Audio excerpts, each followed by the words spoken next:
गोविंदाय नमो नमः। श्री कृष्णाय वयं नमः।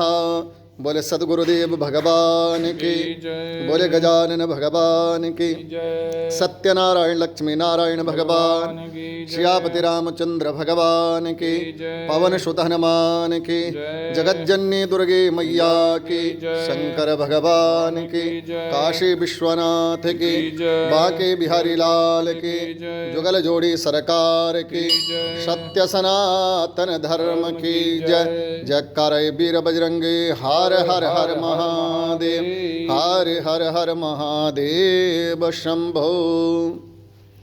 भगवान श्री आनंद कंद सिद्धानंद बांके बिहारी मधुर बिहारी, भगवान श्री भूत भावन भवानी शंकर उमापति महादेव, श्री सीताराम हनुमान जी महाराज, लक्ष्मी नारायण सत्यनारायण भगवान, लक्ष्मी नारायण सत्यनारायण भगवान, सभी आवाहित स्थापित देवताओं के चरणों में बंधन और प्रणाम करते हुए, सभी संतों के सभी भक्तों के हृदय में निवास करने वाले परम आराध्या आनंद कंद सिद्धानंद भगवान श्री बालकृष्ण के चरणों में बारंबार प्रणाम करते हुए इस माघ मास के महत्म्य का तृतीय और चतुर्थ दिवस में प्रवेश करें।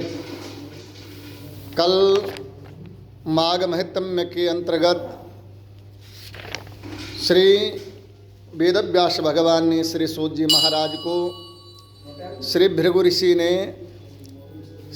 ऋषि ने जो है विद्याधरों को जो है कथा का श्रवण करवाया,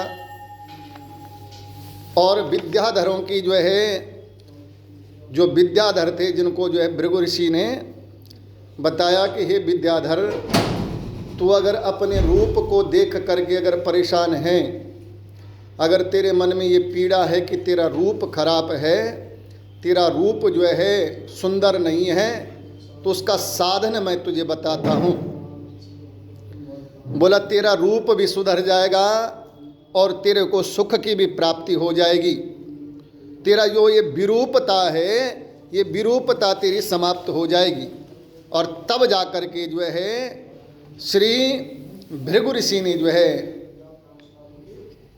श्री विद्याधरों को जो है कथा श्रवण करवाया कि इससे पहले भी प्रारब्ध के कर्मों के अनुसार, प्रारब्ध यानी पिछले जन्मों के कर्मों के अनुसार किसी और को भी पीड़ा हुई, किसी और को भी यही रोग उत्पन्न हुआ, और उन्होंने माघ मास के जो है पुण्य अवसर पर, माघ मास के शुभ अवसर पर उन्होंने जो है माघ महत्म्य को श्रवण किया, माघ मास में स्नान किया, और उससे जो है उनका रोग दूर हो गया।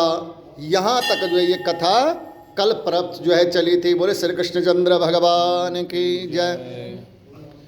तो कहा, बोला हे विद्याधर, बोला अब साथ में कहा कि माघ मास में, माघ मास का व्रत कैसे करना चाहिए, माघ मास में स्नान के क्या नियम हैं, तो तब बताया। बोला शुक्ल एकादशी से प्रारंभ करके माघ मास जब प्रारंभ हो, पौष शुक्ल जो है एकादशी से लेकर और माघ मास की शुक्ल एकादशी तक निराहार रह करके, अगर निराहार नहीं रह सकते हैं तो अल्पाहार करके, बोला जो है नित्य नैमित्तिक भगवान का चिंतन करना।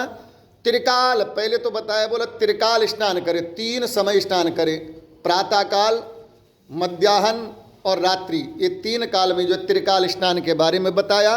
और त्रिकाल भगवान विष्णु के पूजन के बारे में बताया कि कोई अगर इस प्रकार से माघ मास में 3 समय जो स्नान करता है और 3 समय बैठ करके हरि का सुमिरन करता है, श्री कृष्ण का ध्यान करता है, तो बोला उसकी मनोकामना भी पूर्ण हो जाती है। साथ साथ क्या कहा, बोला उसके शरीर में अगर कोई रोग दोष भी होगा तो वो रोग दोष भी समाप्त हो जाता है।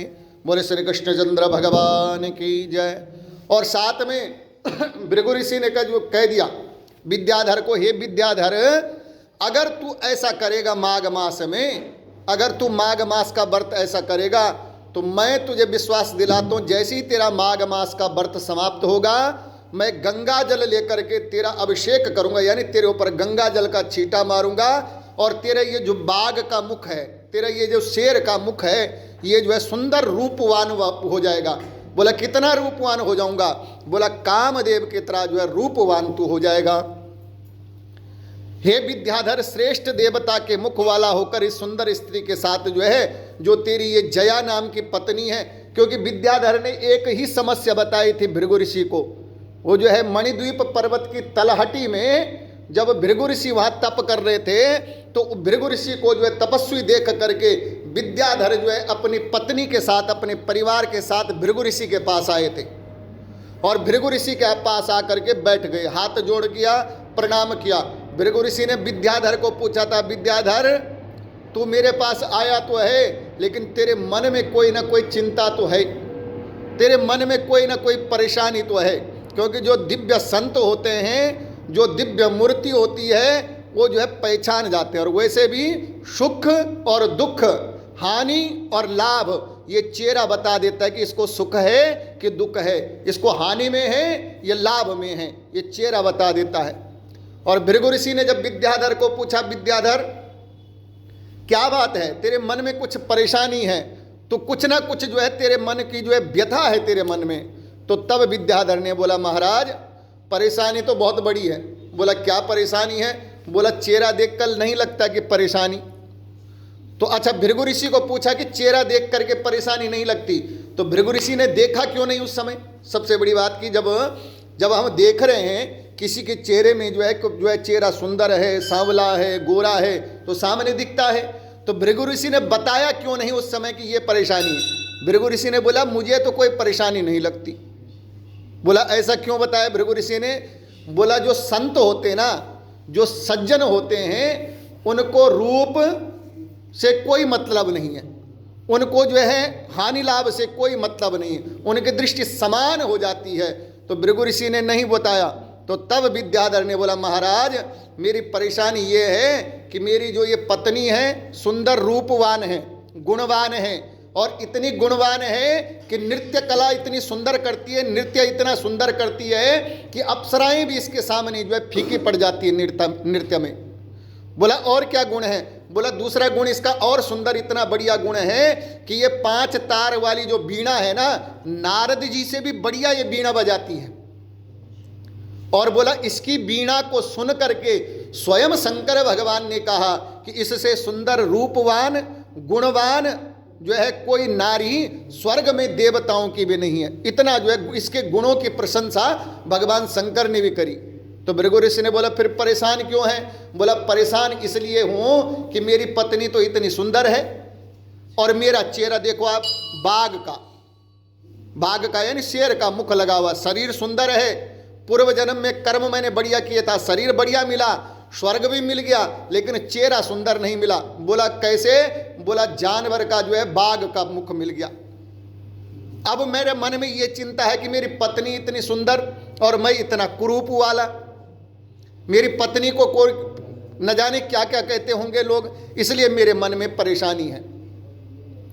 तो तब जाकर के ये कथा जो है विद्याधर को श्रवण कराई भृगु ऋषि ने। भृगु ऋषि ने बताया सुन, पहले भी ऐसा हो चुका है।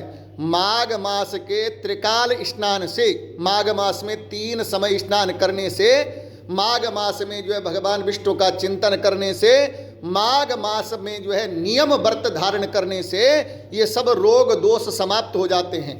और साथ में कहा हे विद्याधर, अगर तू ऐसा करेगा तो निश्चित समझ अंतिम जब तेरा व्रत पूर्ण हो जाएगा, मैं उस समय आऊँगा, तेरा अभिषेक करूँगा, और मुझे पूर्ण विश्वास है कि तेरा जो है रोग समाप्त हो जाएगा। अच्छा, भृगु ऋषि ने कैसे कह दिया? भृगु ऋषि कैसा कह दिया कि रोग समाप्त हो जाएगा? क्योंकि उनके हाथ में क्या है?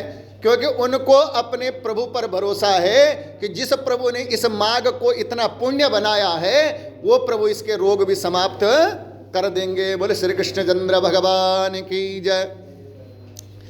इस तरह सर्वज्ञ भृगु ने कहे हुए महर्षि भृगु ने पुनः कहा माघ स्नान करने की विपत्ति का नाश होता है। बोला सुन, बोला क्या क्या होता है महाराज? वो विद्याधर ने बोला माघ स्नान, माघ मास में स्नान करने से, तीर्थों में, नदियों में, गंगा में, सरोवर में, तालाब में माघ मास में स्नान करो तो क्या क्या मिलता है। अभी तो आगे भी एक वर्णन आया इसमें सुंदर माघ मास में। क्या वर्णन आया? बोला अगर कोई तीर्थ में जा सके तो, बाई चांस कोई तीर्थ में न जा सके, कोई गंगा जी पर स्नान करने ना जा सके, कोई प्रयाग न जा सके, कोई हरिद्वार न जा सके, कोई कनखल न जा सके, किसी के पास नज़दीक कोई तालाब या सरोवर ना हो, तो वो स्नान, गंगा जी का स्नान का परिणाम उसे कैसे मिले, ये आगे के अध्याय में भी जो है बताते हैं कौन, वेद व्यास भगवान। तो यहां पर जो है कह रहे हैं, विद्याधर को समझा रहे हैं कौन, भृगु ऋषि। सुन विद्याधर, मागे स्नाने विपन्नासो माघ स्नाने रग यक्ष सर्व यज्ञादिको मागा सर्वदाना फलप्रदा। बोला हे विद्याधर, माघ स्नान करने से विपत्ति नाश हो जाती है। जो माघ मास में भगवान विष्णु का ध्यान करके तीनों समय जो है उसका ध्यान रख करके स्नान करता है और भगवान विष्णु का पूजन करता है, बोला सुनिश्चित समझो कि उसके जीवन में कभी विपत्ति नहीं आ सकती। माघ स्नानेर विपत्ति नाशो, माघ स्नान करने से विपत्ति का नाश हो जाता है। और साथ क्या कह रहे हैं कि माघ स्नानी रग यक्षः, बोला माघ का स्नान करने से, बोला माघ जो है माघ का स्नान करने से जो है विपत्ति का नाश होता है, और माघ में स्नान करने से जो है पापों का भी नाश हो जाता है। अगर कोई माघ में त्रिकाल 3 समय जो है स्नान करता है, बोला उसके जो है पिछले मन वाणी शरीर से अगर कोई पाप हो गया तो माघ स्नान से जो पाप भी समाप्त हो जाते हैं। और साथ में कह रहे हैं सर्व यज्ञादि को मागा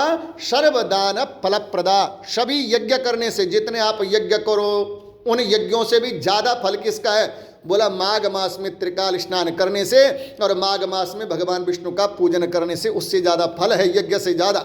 और क्या कहा, बोला माघ सर्वदान फलप्रदा।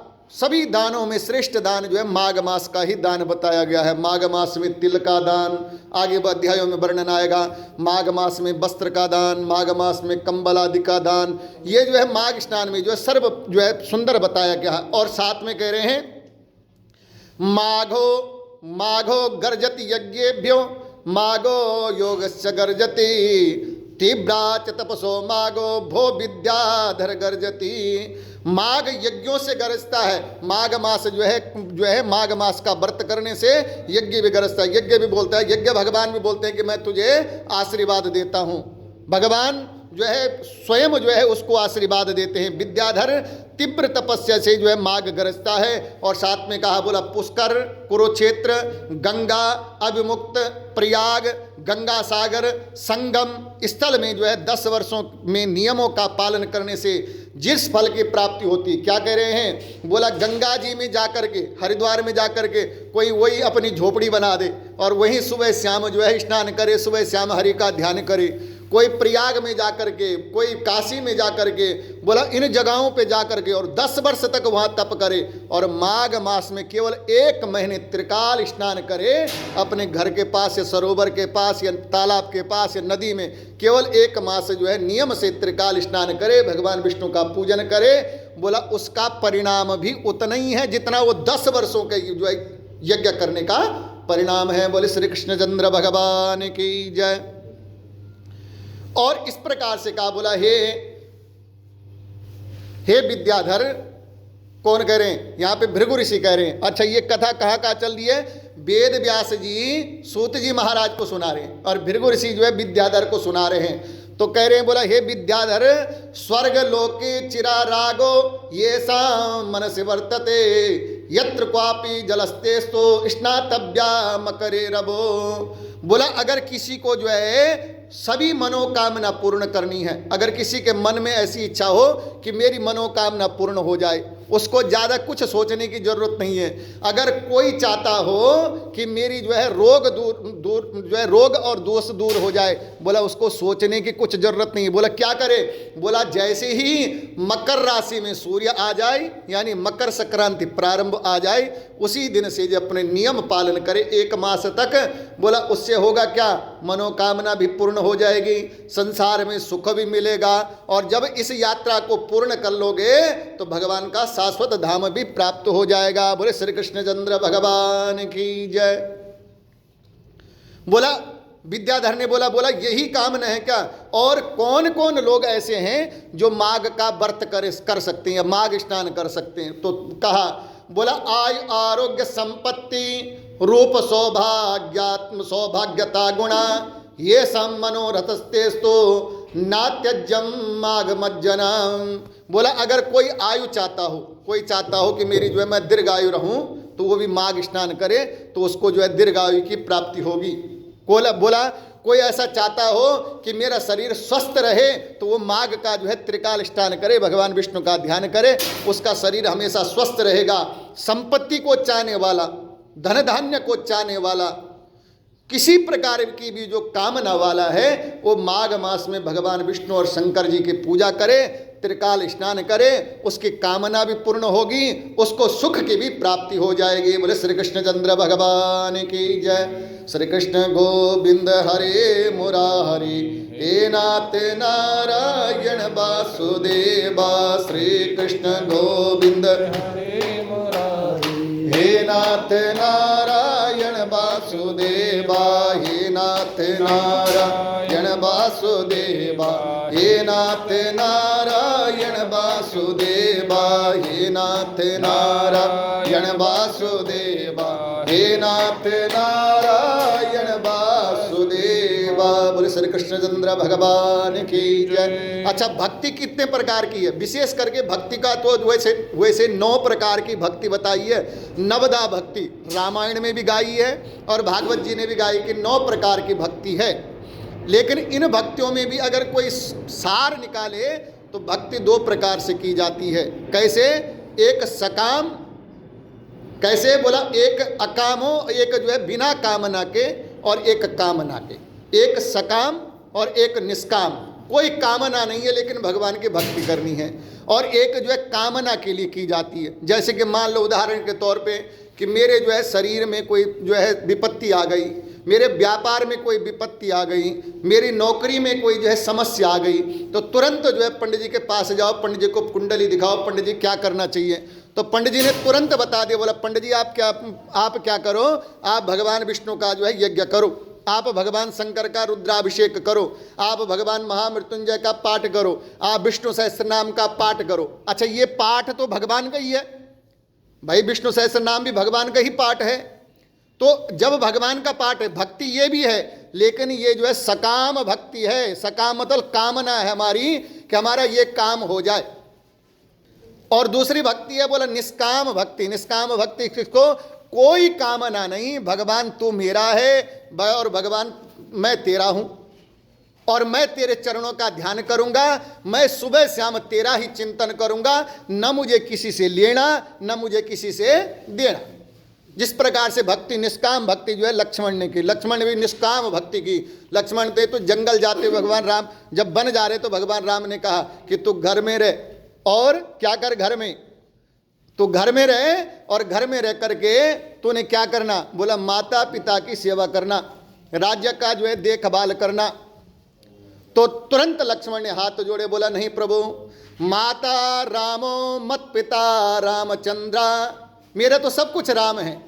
लक्ष्मण बोल रहे, बोला हे प्रभु माता रामो मत पिता रामचंद्रा, हे प्रभु मेरे लिए तो माँ भी आप हो, मेरे लिए तो बाप भी आप हो, मेरे लिए भाई भी आप हो, मेरे लिए मित्र भी आप हो। किस पिता के लिए कह रहे हो? मेरे लिए तो सब कुछ आप हो। अगर आप मेरे से दूर हो गए तो इस प्रकार से हो जाएगा जैसे जो है शरीर से प्राण निकल जाता है। इसलिए प्रभु ये मत बोलो कि लक्ष्मण तू रुक जा। निष्काम भक्ति किसकी थी? लक्ष्मण की। तो भक्ति इस प्रकार की जो है 2 प्रकार की भक्ति है, एक सकाम भक्ति और एक निष्काम भक्ति। अच्छा, यहाँ पर जो है भृगु ऋषि बोल रहे हैं, मैं इसलिए समझा रहा हूं क्योंकि भृगु ऋषि ने यहाँ पे बोला, क्या बोला कि अकामो वा सकामो वा यत्र क्वापि बहिर्जले इहा मूत्र च दुखानि माघस्नाये च बिंदते। बोला चाहे कोई सकाम भक्ति वाला हो, चाहे किसी के मन में कामना हो, या निष्काम भक्ति वाला, कोई ऐसा चाहता केवल मेरे को भगवान मिले, भगवान का प्रेम मिले, भगवान की भक्ति मिले, चाहे कोई चाहता हो कि मुझे जो है सुख मिले, मुझे संपत्ति मिले। दोनों प्रकार के भक्त, सकाम भक्त भी और निष्काम भक्त भी। अगर सकाम भक्त भी अगर माघ मास में भगवान विष्णु और भगवान शिव का पूजन करेगा, भगवान की सेवा करेगा, त्रिकाल स्नान करेगा, तो उसकी कामना पूर्ण हो जाएगी। और दूसरा बोला निष्काम भक्ति वाला, जिसके मन में कोई कामना नहीं है, केवल भगवान के चरण को ही देखना चाहता है, केवल भगवान के चरणों में ही सेवा करना चाहता है, केवल भगवान के चरणों में ही रहना चाहता हो, तो बोलते हैं अगर वो भी माघ मास में त्रिकाल स्नान करेगा, भगवान शिव और भगवान विष्णु की सेवा करेगा, बोला उसकी निष्काम भक्ति भी सफल हो जाएगी और भगवान की जो है उसको कृपा प्राप्त हो जाएगी, भगवान का प्रेम उसको प्राप्त हो जाएगा। बोले श्री कृष्णचंद्र भगवान की जय। और साथ में कह रहे हैं, बोला कैसे करें और भक्ति, इसमें माघ मास में जो त्रिकाल स्नान बताया है ना, 3 समय का स्नान, वैसे तो ये इस स्नान के लिए इसने कहा, बोला क्वापी बहिर्जले, घर से बाहर कहीं स्नान करें। घर से बाहर मतलब कहीं तालाब में, कहीं सरोवर में, कहीं नदी में, कहीं गंगा में, कहीं संगम में। बोला अगर घर से बाहर न हो सके तो घर में भी वही माघ मास का पुण्य फल की प्राप्ति हो जाएगी। अब आगे कह रहे हैं, बोला जिस तरह दोनों पक्ष में, और यहाँ पे कह रहे हैं कि पक्ष द्वये यथा चंद्रो वर्धते क्षीयते तथा पातकम क्षीयते माघे पुण्य राशि वर्धते। अच्छा, पुण्य मास, माघ मास का पुण्य पद कैसे? जैसे शुक्ल पक्ष की चंद्रमा होती है, जैसे 2 पक्षों में चंद्रमा है, पक्ष तो आप लोग जानते, एक पक्ष है कृष्ण पक्ष और एक पक्ष है शुक्ल पक्ष। एक को कहते हैं चांदन और एक को कहते हैं अंधेर। अच्छा, अंधेर में क्या होता है, चंद्रमा नहीं दिखता है और चांदन में जो है चंद्रमा जो है पूर्ण धीरे धीरे बढ़ता है। बोला उसी प्रकार से माघ मास में 2 पक्ष हैं। एक पक्ष में अगर भक्ति करोगे कृष्ण पक्ष में, तो उस पक्ष में आपके पाप जो है धीरे धीरे समाप्त हो जाएंगे, रोग दोष समाप्त हो जाएगा। और बोला शुक्ल पक्ष में भक्ति करोगे तो शुक्ल पक्ष में धीरे धीरे आपका पुण्य बढ़ेगा और भगवान की भक्ति आपको प्राप्त हो जाएगी। बोले श्री कृष्णचंद्र भगवान की जय। अब आगे कह रहे हैं, बोला आयुर्वित्तम कलत्रादि संपदा प्रभवंति चा कामधेनु यथा कामा चिंतामणि स्तुति चिंतता। अच्छा, माघ मास बोला कैसे फल देगा, फल कैसे मिलेगा? बोला जैसे चिंतामणि होता है ना, चिंता एक मणि है जिसका नाम है चिंतामणि, और उस चिंतामणि की विशेषता क्या है? चिंतामणि की विशेषता ये है, जिसके पास चिंतामणि है वो चिंतामणि के सामने बैठता है और बोला महाराज मुझे जो है स्वर्ण की जो है जरूरत है, और चिंतामणि जो है स्वर्ण प्रदान करती है ना। चिंतामणि के सामने जो कामना की जाए चिंतामणि वही कामना पूर्ण कर देती है, यानी चिंतामणि वो चीज दे देती है। उसी प्रकार से माघ मास में जो व्रत करेगा, माघ मास में जो त्रिकाल स्नान करेगा, माघ मास में जो भगवान विष्णु और शिव की जो सेवा करेगा, पूजन करेगा, बोला होगा क्या कि आयुर्वित्तम, उसको आयु की प्राप्ति होगी, दीर्घायु की प्राप्ति होगी। वित्तम, घर में कोई धन धान्य की कमी नहीं रहेगी। और कलत्रादि संपदा प्रभवंति चा, घर में प्रेम बनेगा, कलत्र जो है सारा परिवार सुखी रहेगा और घर जो है धन धान्य से परिपूर्ण हो जाएगा। मैं नहीं कह रहा हूँ, भृगु ऋषि कह रहे हैं। और कहाँ कह रहे हैं? बोला इस पुराण में कह रहे हैं, पद्म पुराण के अंतर्गत कह रहे हैं। बोले श्री कृष्णचंद्र भगवान की जय। और उसके हिसाब से कहा, बोला द्वापरे तो कलो ज्ञानम माघ सर्वे योगे सुचा सर्वेशामेव वर्णानम माश्रमाणम च भूपते। बोला जो है द्वापर में, यहाँ का सतयुग में तपस्या ज्ञान प्रदान करती है। सतयुग में अगर तपस्या करेंगे, सतयुग की बात कह रहे हैं, बोला तब ही ज्ञान की प्राप्ति होगी, बिना तप के ज्ञान की प्राप्ति नहीं होगी, है ना। जिस प्रकार से जब ब्रह्मा जी ने मानस पुत्रों को उत्पन्न किया तो नारद जी ने रोक लिया, बोला तुम कहाँ जा रहे हो, तुम्हारे अंदर ज्ञान नहीं। बोला क्या करना है? बोला तप करो तुम। तो क्यों? बोला सतयुग में जब तप किया जाएगा तब ही ज्ञान की प्राप्ति होगी। और त्रेता युग में जब यज्ञ करेंगे, त्रेता में जो है, त्रेता में राम जी आए थे ना, त्रेता में जो है सूर्य वंश में राम जी आए। बोला जब यज्ञ करोगे तब ज्ञान की प्राप्ति होगी। दशरथ जी ने जो है क्या किया? पुत्रेष्टि यज्ञ करवाया। जनक जी ने जो है स्वयं जो है यज्ञ करवा के हल चलाया, तब जाकर के फल की प्राप्ति हुई, तब जाके ज्ञान की प्राप्ति हुई। तो बोला त्रेता में जो है ज्ञान की प्राप्ति यज्ञ से होगी, द्वापर युग में भी जो है यज्ञ और दान से जो है ज्ञान की प्राप्ति होगी। लेकिन कलयुग ही केवल एक है। क्या है? कलयुग ही केवल एक है। कलयुग केवल नाम आधारा, सुमरी सुमरी नर उतरे ही पारा। कलयुग ही ऐसा है, केवल सुमिरन से, भगवान का चिंतन करने से, और साथ में क्या कह रहे हैं, माघ मास के नियम व्रत पालन करने से उसको जो है दिव्य ज्ञान की प्राप्ति हो जाएगी।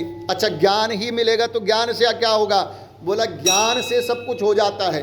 ज्ञान जो है बुद्धि का विकास हो जाएगा, ज्ञान की प्राप्ति हो जाएगी तो धन सुख पुत्र कलत्र सभी जो है सुखों की प्राप्ति हो जाएगी। बोले श्री कृष्णचंद्र भगवान की जय।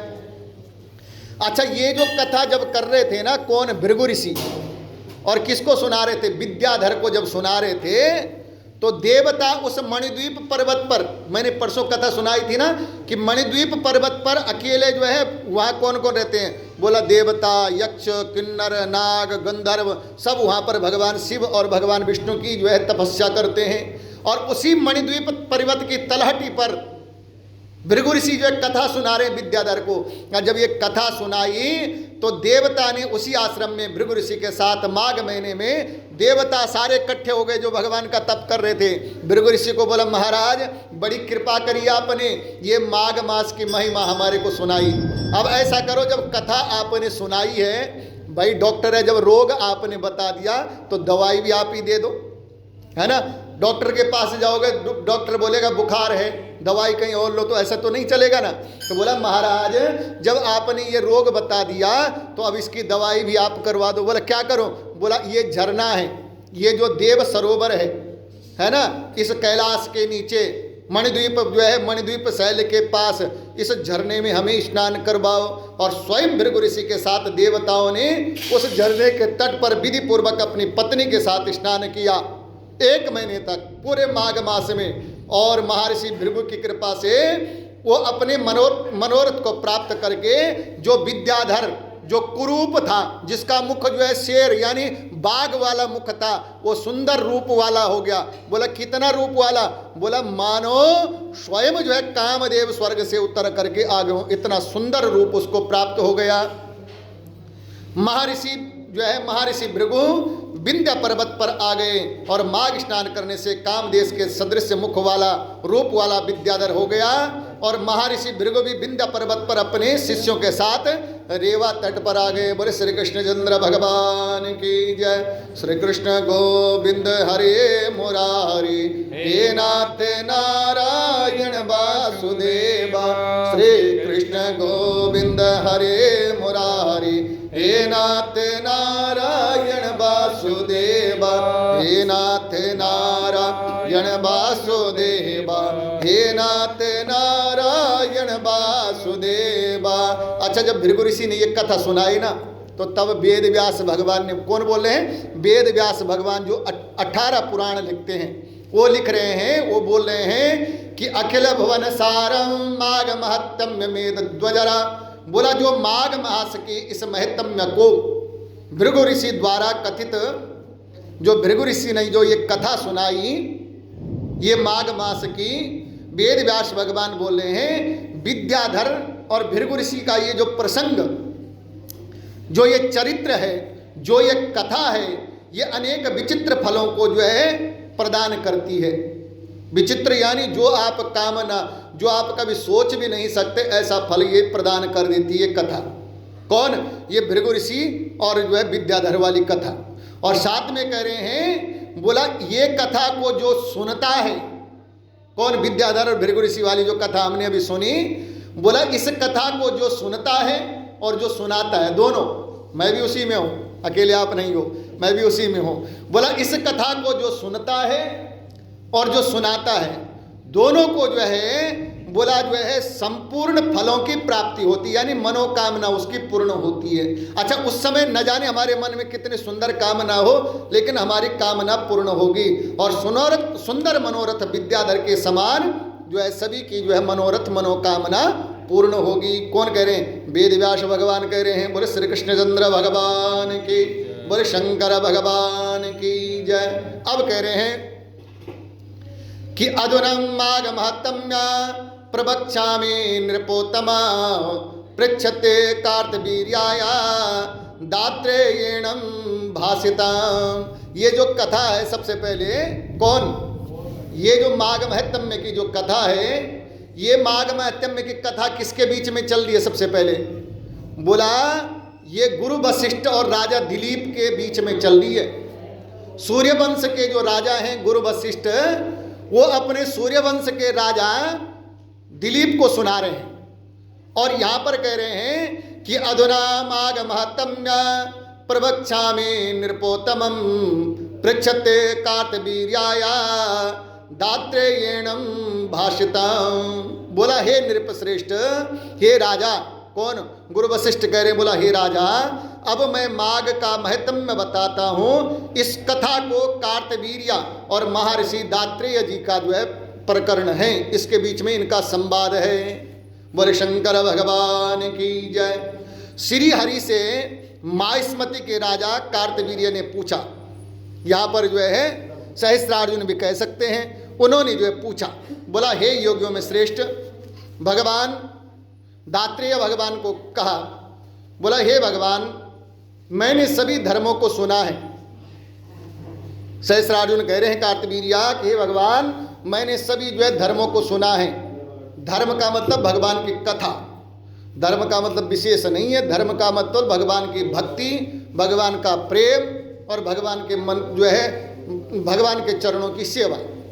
बोला मैंने सभी धर्मों को सुना है, पर हे महाराज कृपा करके अब आप मुझे ये बताओ, माघ स्नान के फल को बताइए कि माघ में स्नान करने से फल इतना क्यों मिलता है और क्या क्या फल की प्राप्ति होती है, किसने क्या फल को जो है प्राप्त किया, ये मैं सुनना चाहता हूं। तो तब जाकर के जो है दात्रेय भगवान आज बता रहे हैं, बोला इसको जो है इसको प्राचीन काल में ब्रह्मा जी ने नारद जी को बतलाया था।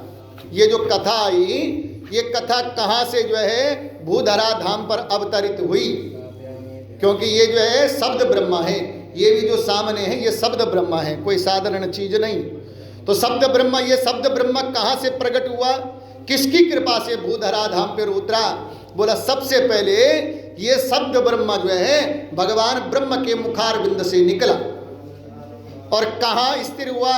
बोला श्री नारद जी के कर्णों के द्वारा, कानों के द्वारा श्री नारद जी के हृदय में ये शब्द ब्रह्म पहले विराजमान हुआ। बोला उसके बाद बोला दूसरे कथावाचक जो इसके थे, बोला वो गुरु वशिष्ठ थे, वेद व्यास भगवान थे, और वेद व्यास भगवान ने सूत जी को इस कथा को सुनाया। ये शब्द ब्रह्मा जो है वेद व्यास भगवान द्वारा श्री सूत जी महाराज के पास पहुंचा। बोला उसके बाद बोला गुरु वशिष्ठ ने अपने सूर्यवंश के राजा जो है दिलीप को इस कथा को श्रवण कराया। एक एक करके जो है यहाँ पे जो है दात्रेय भगवान बता रहे हैं कि ये कथा कहाँ से अवतरित हुई। बोले श्री कृष्णचंद्र भगवान की जय। उन सारे माघ स्नान के फल को मैं देश तीर्थ विधि क्रिया के साथ यथार्थ रूप से बताता हूँ। कौन बोल रहे हैं? दात्रेय भगवान बोल रहे हैं। किसको बोल रहे हैं? यहाँ पर जो है कार्तवीर्य सहस्त्रार्जुन को बोल रहे हैं। सुनो, किस देश में, किस तीर्थ में, कहाँ, कैसे इस कार्य जो है माघ स्नान को करते हैं, ये मैं तुम्हें सब बताता हूँ।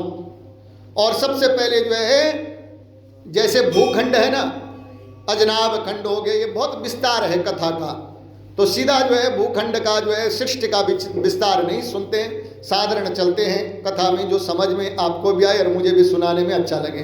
बोले श्री कृष्णचंद्र भगवान की जय। तो यहाँ पर जो है सबसे पहले जो है दात्रेय भगवान कह रहे हैं कि अस्मिन् वै भारतवर्षे कर्म भूमो विशेषता अमागाष्टायनम निर्णम निष्फलम जन्म कीर्तिताम। बोला विशेष करके, विशेष रूप से कर्म भूमि रूपी, अगर कोई कर्म भूमि के नाम से अगर कोई जानी जाए, धर्म भूमि के नाम से अगर कोई जानी जाए, तो वो भारत भूमि है। भारत से अलावा जो है बोला धर्म भूमि, कहीं ये जो है धर्म नहीं है, कहीं ये भक्ति नहीं है, कहीं भगवान के प्रति ऐसा प्रेम नहीं है। तो सबसे पहले दात्रेय भगवान भूमि के बारे में बताते हैं और उसके बाद कह रहे हैं जो लोग माघ स्नान नहीं करते कह रहे हैं, बोला जो माघ मास में यथार्थ भगवान शंकर और विष्णु की भक्ति नहीं करते, माघ स्नान का जो है नियम का पालन नहीं करते, बोला उसका व्यर्थ ही जीवन है। छोटे छोटे में जो है मेरे ख्याल से 5वें 7वें में एक कविता थी, ऐसाम न विद्या न तपो निदानम ज्ञानम न शीलम न गुणो न धर्मा तैमर्त्य लोके न भूई भार भूता मानुष्य रूपेण मृगश्चरंती।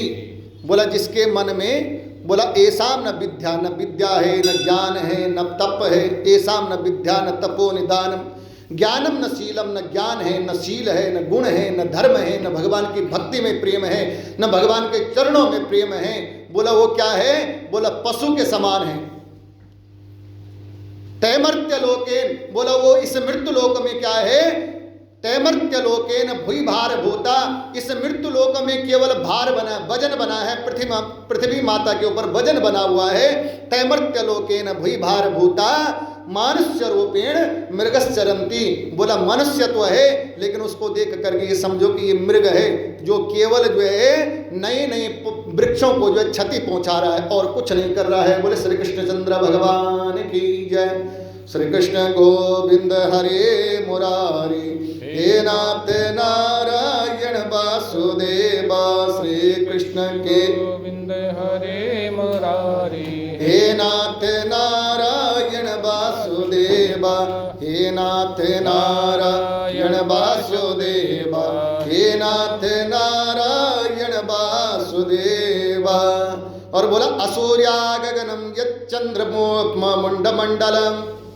क्या कह रहे हैं, बोला जिस प्रकार से, जिस तरह से सूर्य से रहित आकाश और चंद्रमा से रहित तारे, अगर सूर्य आसमान में ना हो तो क्या वो सूर्य शोभा, वो आसमान शोभा देगा? नहीं देगा। और बोला अगर तारे मंडल में चंद्रमा ना हो, क्या वो तारे चमकेंगे? क्या वो तारे शोभा देंगे? बोला नहीं, वो भी शोभा नहीं देंगे। बोला उसी प्रकार से भगवान शिव और भगवान विष्णु की भक्ति से रहित मनुष्य जो है व्यर्थ है, वो कभी शोभा नहीं दे सकता, न खुद को न समाज को। और साथ में कह रहे हैं कि जो माघ मास में भगवान विष्णु और भगवान जो है शिव की भक्ति में लीन नहीं होता, त्रिकाल स्नान नहीं करता, त्रिकाल नहीं तो एक समय जो स्नान नहीं करता, बोला वो भी उसी प्रकार से व्यर्थ है जैसे बिना चंद्र का जो है तारामंडल, बिना सूर्य का जो है सौर मंडल, उसी प्रकार से वो भी व्यर्थ है। और उसके बाद जो है दात्रेय भगवान समझा रहे हैं सहस्त्रार्जुन को। दात्रेय भगवान कह रहे हैं कि हे सहस्त्रार्जुन, हे कार्तवीर्या, बोला अस्थि स्तंभ स्नात बुद्धम मांसा चत जलेपनम। बोला क्या है ये शरीर? अगर आप जो है भगवान की भक्ति में मन नहीं लगाते, भगवान के चरणों में प्रेम नहीं लगाते, तो ये तो शरीर ही सारा व्यर्थ है आपका। बोला कैसे? बोला शरीर हड्डी रूपी स्तंभों से जकड़ा हुआ है, हड्डियों ने इसको बांधा हुआ है, नाड़ियों ने इसको बांधा हुआ है, मांस नाखून आदि से ये जकड़ा हुआ है, चमड़े में ये जो है ढका हुआ है, दुर्गंध से युक्त ये जो है बना हुआ है। बोला किस काम का है शरीर? केवल एक ही काम कर सकता है, अच्छा सुंदर काम, कि मनुष्य अगर शरीर प्राप्त हुआ है तो अपने इस जो है शरीर, अपनी इस बुद्धि, अपने इस मन को भगवान के चरणों में लगा करके अपने जीवन को जो है सफल बना सकता है। बोले शंकर भगवान की जय। और इस प्रकार से जो है बोला 3 प्रकार के ताप हैं, 3 प्रकार के पाप हैं, 3 प्रकार के जो दोष हैं। ये तीनों प्रकार के दोष, ये तीनों प्रकार के ताप, ये तीनों प्रकार के पाप, बोला अगर जो है समाप्त करने हैं तो उसके लिए एक ही दवाई है। बोला क्या दवाई? बोला भगवान के चरणों की सेवा, भगवान के चरणों में प्रेम, और माघ कार्तिक जो है बैसाख के महीने में विशेष करके भगवान के जो है तीर्थों का दर्शन, संतों का दर्शन, गंगा जल का स्नान, और गंगा जल ना हो तो प्रातः काल जो है स्नान। बोला ये जो है तीनों प्रकार के ताप, तीनों प्रकार के पाप जो है संताप्त सबको समाप्त कर देगा। बोले श्री कृष्णचंद्र भगवान की जय। अच्छा, बोला क्या होता है? जिस तरह से दरिद्रों का जो है यह लोक बिगड़ जाता है। अगर कोई जो है बहुत दारिद्र हो, किसी ने पूछा बोला ये बताओ कि स्वर्ग और नर्क की परिभाषा क्या है? स्वर्ग और नर्क की परिभाषा क्या है? तो क्या बोला? बोला अत्यंत कोपा कटुता च वाणी दारिद्रता च स्वजने सुवैरम चत्वारि चिन्नानि नरगा बसंती। क्या कह रहे हैं? बोला जो बहुत ज्यादा क्रोधी हो, हर समय जो बिल्कुल तपा हो, लाल जिसका नाक हो हर समय, कटुता च वाणी, हमेशा जो कड़वा करेले का जूस डालता हो मुख से, यानी कड़वा ही बोलता हो, कटुता च वाणी। तीसरा बोला दारिद्रता च, जो हमेशा दरिद्री बना हुआ है, सब कुछ होते हुए जो दरिद्री बना हुआ है, दारिद्रता च।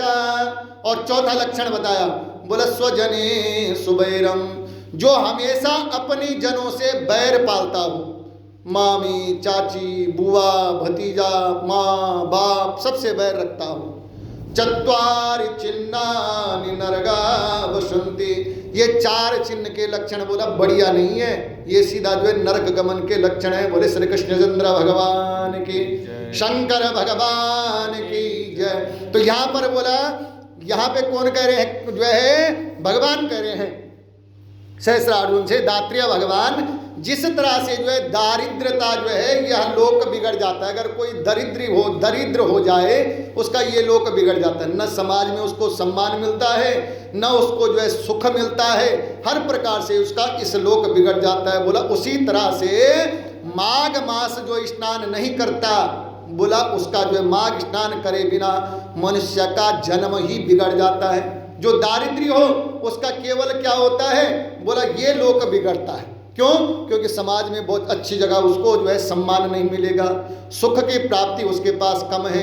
लेकिन जो माघ मास में भगवान विष्णु शिव की भक्ति नहीं करेगा, बोला माघ मास में स्नान नहीं करेगा, नहीं तो सोच रहे आज स्नान हो गया कल करेंगे, कल हो गया कल स्नान हो गया 2 दिन बाद करेंगे, है ना।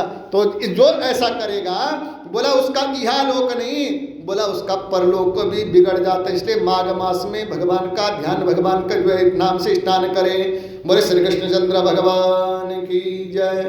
अब इस प्रकार से जो है स्नान करने के लिए जो है बोला, जिस प्रकार से बोला कंपन्ते सर्व पापानि माघ स्नाने समागमे नाश कालो यस्माकं यादे स्नास्याति वारिणी। जो माघ स्नानी है, माघ स्नानी समझते हैं जिसका नियम बना रखा है कि माघ मास में नित्य स्नान करूंगा।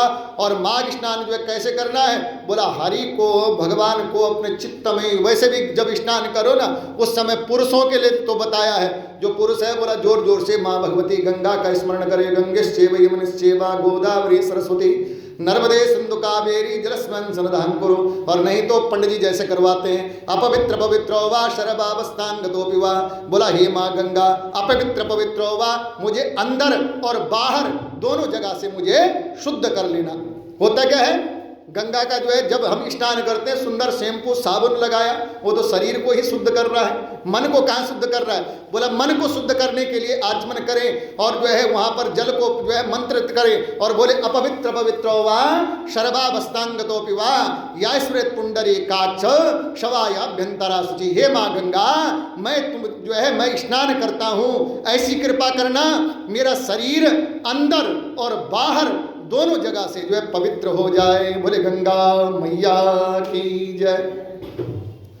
और बोला स्नान करने से क्या कह रहे हैं? कंपन्ते सर्व पापानि।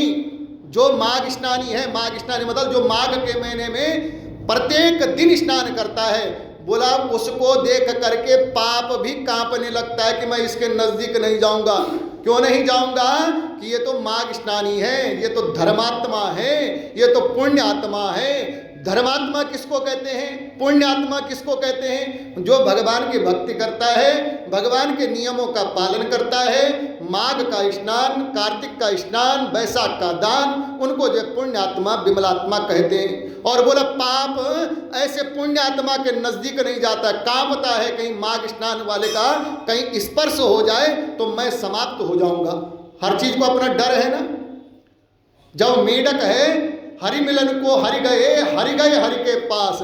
मेंढक होता है ना, मेंढक जो है बाहर फुदकता है, और हरि मिलन को मतलब मेंढक को भी हरि कहा गया है, और सांप को भी हरि। सांप ने देखा कि मेंढक जो है, और तुरंत सांप झपटा मेंढक के ऊपर, मेंढक ने छलांग लगाई और गंगा जी में जल के अंदर घुस गया। सांप जो है देखता रह गया, वो कहाँ गया। हर चीज को अपना भय होता है, उसी प्रकार से पाप को भी अपना भय है। कहीं कोई पुण्य आत्मा का स्पर्श अगर मुझे हो जाएगा तो मैं समाप्त हो जाऊंगा। इसलिए पाप भी डरता है ऐसी आत्माओं को देख करके, ऐसे मनुष्यों को देख करके जो माघ में जो है स्नान करते हैं प्रातः काल की संध्या बेला पर, और भगवान विष्णु और शंकर की सेवा करता है। माघ भी जो है माघ मास के जो सब पुण्य स्नान से जो है पाप भी जो है भयभीत रहता है। बोले शंकर भगवान की। वाणी मन शरीर के किए गए लघु स्थूल आर्द्र शुष्क सभी पापों को माघ स्नान उसी तरह से भस्म कर देता है जिस प्रकार से अग्नि समिधा को जला डालती है। अग्नि हम जो है हवन में वो लकड़ियां ले आते ना, आम की लकड़ियां ले आते, एक कपूर लगाई और कपूर ने अग्नि उत्पन्न कर दी। 5-5 किलो अग्नि जो है क्या हवन की जो लकड़ियां हैं आम की लकड़ी, वो मिनटों में स्वाह हो जाती है। उसी प्रकार से जो है बोला कायिक वाचिक मानसिक किसी प्रकार से भी जो अगर पाप हो रखा है, जिस प्रकार से अग्नि समिधा को समाप्त कर देती है, भस्म कर देती है, एक छोटी सी चिंगारी रुई को भस्म कर देती है, उसी प्रकार से जो है माघ मासी जो है माघ मास का जो है पुण्यात्मा जो माघ स्नान करते हैं वो जो है बोला उसके सारे पाप समाप्त हो जाते हैं। बोले श्री कृष्णचंद्र भगवान की जय। हे राजन, माघ स्नान के प्रभाव जन्य या आश्चर्य को आप सुने। कितना टाइम हो गया? श्री कृष्ण गोविंद हरे मुरारी, हे नाथ नारायण वासुदेवा। श्री कृष्ण गोविंद हरे मुरारी, हे नाथ नारायण वासुदेवा। हे नाथ नारायण वासुदेवा, हे नाथ नारायण वासुदेवा, हे नाथ नारायण वासुदेवा, हे नाथ नारायण वासुदेवा। भजनाथ नारायण वासुदेवा, श्रीनाथ नारायण वासुदेवा। अब यहाँ पे दात्रेय भगवान कहते हैं सुनो। क्या करें दात्रेय भगवान? सुनो कार्तवीर्या, तुम्हें अब एक कथा सुनाता हूँ। एक आश्चर्यजनक कथा है। बोला भृगुवंशी उत्पन्न एक कल्याणी कुब्जिका ब्राह्मणी जो है ब्राह्मणी थी। कल्याणी सुंदर गुणों से जो युक्त है उसको कल्याणी भी कहा गया है। कुब्जिका उसका नाम था, भृगुवंश में उसका जन्म था। बोला कुब्जिका नाम कल्याणी ब्रह्माणी भृगुवंशजा, बाल वैदव्य दुखार्ता तपस्ते पो सुदुरस्तरम। भृगुवंश में उत्पन्न उनका वंश, जैसे हम बोलते हैं ना, वो भृगुवंश में जो है किस वंश की है, तो वो भृगुवंश की थी, कल्याणी थी, सुंदर गुणों से युक्त थी। उसका नाम कुब्जिका ब्राह्मण जो है कुब्जिका था, ब्राह्मण थी।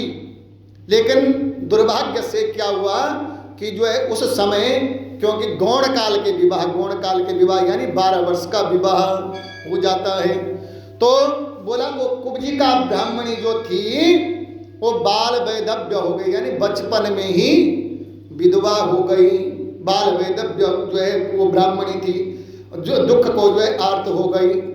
और क्या कह रहे हैं, लेकिन उसने क्या किया, बाल वैधव्य जो ब्राह्मणी थी उसने क्या किया कि बिंद पादे महाक्षेत्रे रेव कपिल संगमे तत्र सा वर्तिना भूता नारायण परायणा।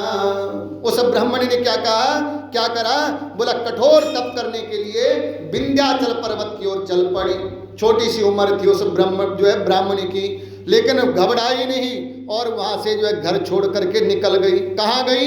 विंध्याचल पर्वत की तराई में रेवा क्षेत्र में गई, कपिल के संगम स्थल पर, जहाँ कपिल जो है संगम स्थल पर, वह वर्तनी होकर के मतलब नित्य प्रति व्रत रखना। वर्तनी एक तो व्रत होते, सोमवार के व्रत रख लिए साहब, मंगलवार के व्रत रख लिए साहब, एकादशी के व्रत रख लिए साहब, उसको बोल सकते हैं हम एकादशी वर्तनी या सोमवार वर्तनी, मंगलवार वर्तनी, मतलब एक बार लगा सकते हैं। लेकिन अकेली वर्तनी कौन है? बोला जो नित्य प्रति व्रत रखती है। कैसे? सुबह उठे, स्नान किया, भगवान का पूजन किया, दिन भर भगवान का भजन किया, दिन में जो है हो सके तो अल्पाहार जो है कोई फलाहार कर दिया, और रात्रि के समय में भोजन बनाया, ठाकुर जी की सेवा करी, थोड़ा सा भोग लगाया, थोड़ा सा स्वयं उसी प्रसाद को पा लिया, उसको वर्तनी कहते हैं। बड़े शंकर भगवान की वह जो है कपिल के संगम पर जो है वह नारायण की सेवा, भगवान विष्णु की सेवा करने लगी, भक्ति करने लगी। और क्या कह रहे हैं कि सदाचारवती नित्यम नित्यम संग विवर्जिता, सदाचारवती नित्यम नित्यम संग विवर्जिता, सदाचारणी समान स्वभाव रखने वाली, बंदर जो है सुंदर स्वभाव, और किसी भी प्रकार की आसक्ति से रहित। मतलब आसक्ति किसको कहते हैं? अच्छा, आसक्ति का मतलब क्या होता है? आसक्ति तो मित्रता से भी हो सकती है। अब हम यहाँ बैठे हुए हैं, हमने यहाँ पे पुस्तक निकाल दी, विष्णु सहस्त्र नाम का पाठ कर रहे हैं, तब तक दूसरे पंडित जी आ गए, बात करने लग गए। उदाहरण दे रहा हूँ, या आप कोई पाठ कर रहे हो, आपकी सहेली आ जाए, बात करते करते मन इतना लग जाए उस बातों में कि बात जो है पाठ वहीं पे छूट गया, अब भ्रमण के लिए भी निकल पड़े, अब बाद में करेंगे पाठ, है ना? ऐसा भी हो जाता है कई बार, अब भ्रमण करने निकल गए, आधा पाठ रह गया, बाद में कर लेंगे, तो उसको भी क्या कहते हैं? उसको भी आसक्ति कहते हैं, वो जो है मित्रता की आसक्ति हो गई। तो वो जो ब्राह्मणी थी, वो जो बाल वेदव्य जो ब्राह्मणी थी, आसक्ति से रहित होकर के न कोई माँ, न कोई पिता, न कोई पुत्र, न कोई सगा, न कोई संबंधी, एक समान स्वभाव रख लिया उसने। जो आ गया श्रीमन नारायण, जो जा रहा है श्रीमन नारायण, जो इसने सुख पूछ लिया श्रीमन नारायण, जिसने दुख पूछ लिया श्रीमन नारायण, केवल नारायण का ही आश्रय ले लिया उसने, नारायण के चरणों में प्रीति लगा दी उसने। बोले शंकर भगवान की जय। और कह रहे हैं बहुत कम बोलने वाली। वैसे भी कहते हैं कि जितना अधिक व्यर्थ बोलते हैं ना, उतना जो है ज्ञान, जो हमारे मन में जो ज्ञान है ना, वो ज्ञान धीरे धीरे कम होने लगता है। इसलिए बोलो उतना ही जितनी आवश्यकता है, उससे व्यर्थ मत बोलो। बहुत ज़्यादा हर चीज़ घातक है। मीठा भी बहुत ज़्यादा खा लिया तो आजकल रोग के डर है, बहुत ज़्यादा बोल दिया तो अधिक निकल जाए। इसलिए व्यर्थ नहीं बोलना, केवल उतना ही बोलना जितने की जरूरत है, जितने की आवश्यकता है, उतना ही बोलना चाहिए। और वो जो ब्राह्मणी थी बहुत कम बोलने वाली थी, ज़्यादा नहीं बोलती थी, केवल हरि के चरणों में जो है सुमिरन करती थी। बहुत सुशील, कैसे? बोला जितेंद्रिया, सुशील जितेंद्रिया, सारी इंद्रियों को जिसने अपने बस में कर लिया। जितेंद्रिया जित क्रोधा सत्यवागल्य भाषणी, बोला जितेंद्रिया थी और सत्य बोलने वाली, कभी झूठ नहीं बोलती। अपनी देह के सुख को जो है डालने वाली थी, देह के सुख को जो है, देह की सुख की तरफ जिसने कभी ध्यान न दिया हो, ऐसी वो जो है वर्तनी, वो ब्राह्मणी पितर और देवताओं का क्या करती? पितर और देवता ब्राह्मणों का पूजन करके दिन के छठे भाग में भोजन करती थी। सुबह उठ करके अपने देवताओं का पूजन करना, अपनी जो है कुल देवताओं का पूजन करना, दोपहर में जो है पितरों का पूजन करना, फिर भगवान विष्णु की उपासना करना, दिन भर जो है ओम नमो भगवते वासुदेवाय का जाप करना, और जब दिन का छठा भाग आ जाए तब थोड़ा सा जो है अल्पाहार बनाना, पहले ठाकुर जी को भोग लगाना, और फिर ठाकुर जी से जो आ जाए उसी प्रसाद को स्वयं पाना। ऐसा उसने नियम बना लिया था। बोले श्री कृष्णचंद्र भगवान की जय। इस प्रकार से जो है पालन करती, नर्मदा नदी के तट पर अति पुण्य मासों में पुण्य करके जो है बिताती थी। हर मास, एक महीना नहीं, प्रत्येक मास नर्मदा नदी के तट पर आ गई, वहाँ पर बिताना शुरू कर दिया। और बोला इस प्रकार से जो है नर्मदा नदी के तट पर जो है वो जो अति पुण्य मासों को बिताती थी। इस तरह से बलकल धारण करने वाली, अच्छा वस्त्र भी कैसे, बलकल वस्त्र को धारण करने वाली तपस्विनी सुशील महासत्व संपन्न धैर्य संतोष युक्त उस नारी ने 1 साल नहीं, क्योंकि बाल्यकाल पहले ही बताया ना कि जो है बाल वैधव्य था, तो 1 साल नहीं जितनी उसकी आयु थी। अच्छा आयु कितनी होगी लगभग, बोला जितनी भी उसकी आयु थी 12 या 16 वर्ष के बाद भी वो 60 वर्षों तक, 1 वर्ष नहीं 60 वर्षों तक उसने नियम बनाया, प्रत्येक माघ के महीने में त्रिकाल स्नान करती थी उस नर्मदा नदी पर, और प्रत्येक माघ मास में भगवान विष्णु और शंकर की सेवा करती थी, प्रत्येक माघ मास में जो है व्रतनी रह करके, और उसने जो ये नियम का पालन किया। बोले श्री कृष्णचंद्र भगवान की जय। और उसके बाद तपस्या से क्षीण हुई उसी तीर्थ में, वो जो ब्राह्मणी थी जब 60 वर्ष तक उसने ये नियम जो है कर लिए, तो उसी तीर्थ में उसने अपने प्राण छोड़ दिए, यानी शरीर छोड़ दिया, मुक्ति हो जो है मुक्ति को प्राप्त हो गई, शरीर छोड़ दिया और इस प्रकार से जो है मर गई। माघ स्नान जन्य पुण्य के कारण से वो कहाँ गई, बोला उसकी दिव्य ज्योति उसके शरीर से निकली। जैसे वो ब्राह्मणी उसके प्राण शरीर से निकले, वो उसके शरीर से एक दिव्य ज्योति निकली। बोला वो दिव्य ज्योति कहाँ गई, बोला कहीं नहीं रुकी वो सीधा दिव्य ज्योति, वो सीधा दिव्य ज्योति गई और वैकुंठ लोक में चले गई। बोले श्री कृष्णचंद्र भगवान की जय। और वहां जो है 4000 युग तक जो है भगवान विष्णु के लोक में, एक युग में नहीं 4000 युगों तक जो है प्रसन्नता पूर्वक जो है उसने भगवान विष्णु के वैकुंठ में निवास किया। बोले श्री कृष्णचंद्र भगवान की जय। अच्छा उसको 60 वर्ष तक उसने जो है किसका, माघ मास के व्रत का जो है प्रायण किया और उसको वैकुंठ मिला। आगे भी उसको जो है परिणाम जो है प्राप्त होते हैं, क्या क्या परिणाम प्राप्त होते हैं माघ के प्रभाव से, कल हम 4:30 बजे शाम को इसको श्रवण करेंगे। आइए जल्दी से आरती कर लेते हैं। ओम चंद्रमा मनसो जात चक्षुः सूर्यो अजायत श्रोत्राद्वाश्च प्राण